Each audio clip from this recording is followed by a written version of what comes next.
Assalamualaikum warahmatullahi wabarakatuh. Bismillahirrahmanirrahim. Alhamdulillah. Wassalatu wassalamu ala rasulillah Sayyidina Muhammad ibn Abdillah wa ala alihi wa ashabihi wa man tabi'ahu wa wala amma ba'du. Kaum muslimin wal muslimat rahimakumullah. Pernah satu ketika saya ditanyakan oleh salah seorang jamaah, Ustaz, mengapa di dalam sholat selalu mengucapkan Alhamdulillah? Bismillahirrahmanirrahim.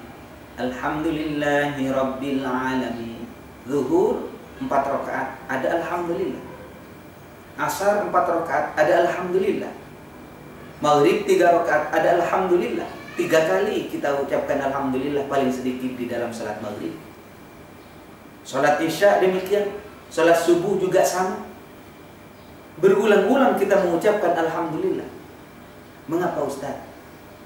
Padahal umat Islam saat itu ketika dipanggil untuk melaksanakan sholat tidak semuanya senang, tidak semuanya bersukacita. Barangkali mungkin anaknya baru saja meninggal, barangkali mungkin rumahnya baru saja kebakar, barangkali mungkin rumahnya digusur, barangkali begitu banyak kemungkinan yang menimpa umat Islam. Tetapi Allah Subhanahu wa ta'ala memanggil kita, hayya 'alas shalah, ayo sholat. Dan di dalam sholat kita semuanya sepakat, kompak, seluruh dunia mengatakan Alhamdulillahirabbil alamin. Apa hikmahnya? Maka saudara-saudara sekalian, hikmah daripada ucapan Alhamdulillahirabbil alamin, selain itu memang ajaran taklif dari Allah. Lebih daripada itu, ternyata kalau kita mau jujur, begitu banyak nikmat Allah yang masih bisa kita syukuri kalau kita bisa, kalau kita mampu. Hanya saja kadang-kadang kita suka mengeluh. Allah Subhanahu wa ta'ala tidak takut, tidak segan untuk mengatakan wa in ta'uddu nikmatallahi la tuhsuha. Apabila kamu menghitung nikmat Allah, la tuhsuha, kamu tidak akan mampu menghitung nikmat Allah. Walaupun nikmat itu kelihatan satu, tapi nikmat itu sebenarnya masih berhubungan dengan puluhan nikmat, masih berhubungan dengan ratusan nikmat, masih berhubungan dengan ribuan nikmat-nikmat yang lain. Tidak usah jauh-jauh saudara-saudara sekalian. Kalau kita minum, setelah kita minum, ucapkan Alhamdulillah. Seakan-akan kita mensyukuri satu nikmat yang bernama nikmat minum. Padahal tidak. Kalau kita berbicara nikmat minum, berhubungan dengan banyak hal. Kenapa bisa nikmat minum? Karena kita tidak punya sariawan. Kenapa bisa nikmat minum? Karena kita tidak sakit perut. Kenapa bisa nikmat minum? Karena kita tidak sakit gigi. Dan seterusnya kalau kita telusuri, belum lagi kalau air itu sudah masuk ke dalam tubuh kita, diatur sedemikian oleh Allah.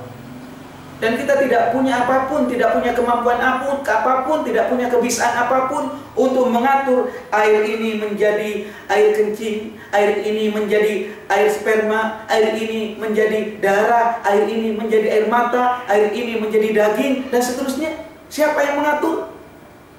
Allah Subhanahu wa ta'ala. Ini hanya berbicara air. Belum lagi kalau kita makan, saudara-saudara sekalian, air saja. Belum lagi kalau kita berbicara air itu dari mana. Qul ara'aytum in asbaha ma'ukum ghauran faman ya'tikum bima'in ma'in. Qul ara'aytum in asbaha ma'ukum ghauran faman ya'tikum bima'in ma'in. Coba pikir, kalau kira-kira air itu ambles, tidak nyumber, tidak keluar, faman ya'tikum bima'in ma'in, siapa sih yang bisa membuat air? Siapa yang bisa mendatangkan air? Kalau air itu ambles, kalau air itu turun, tidak nyumber, siapa yang bisa mendatangkan air? Tidak ada. Mungkin kita bisa mengelola air laut menjadi air tawar, baru kita bisa minum. Bahan bakunya, bahan mentahnya tidak ada yang bisa membuat air. Profesor apapun, insinyur manapun. Maka kita katakan Allahu Rabbuna wa Rabbul Alamin. Allah yang mendatangkan air itu semua.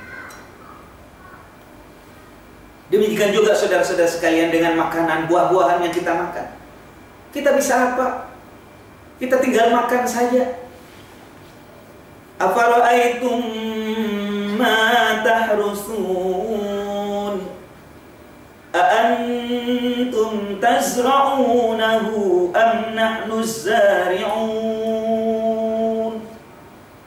Afara'aitum ma tahrusun. Coba lihat apa yang kau tanam itu. Aantum tazra'unahu am nahnu zari'un, katanya Allah. Apakah engkau yang menumbuhkan atau aku?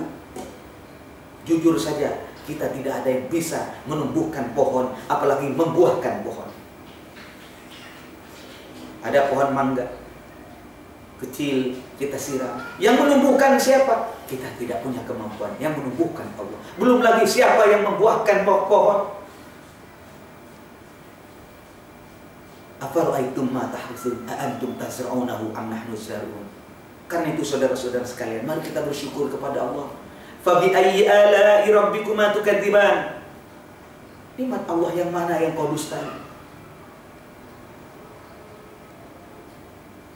Maka saudara-saudara sekalian, wajar kalau Allah mengatakan wajib bagi kamu ketika melaksanakan sholat mengucapkan kalimat Alhamdulillahirabbil alamin, sehingga dikatakan afdhalud doa, doa yang paling utama adalah kalimat Alhamdulillahirabbil alamin. Bahkan doa dan ucapan orang para ahli surga besok di dalam surga, wa akhiru da'wana alhamdulillahirabbil alamin. Alhamdulillahirabbil alamin adalah ucapan yang paling afdal, yang kalau kita baca memang ringan diucapkan tapi berat timbangannya di hadapan Allah Subhanahu wa taala. Mudah-mudahan bermanfaat. Assalamualaikum warahmatullahi wabarakatuh.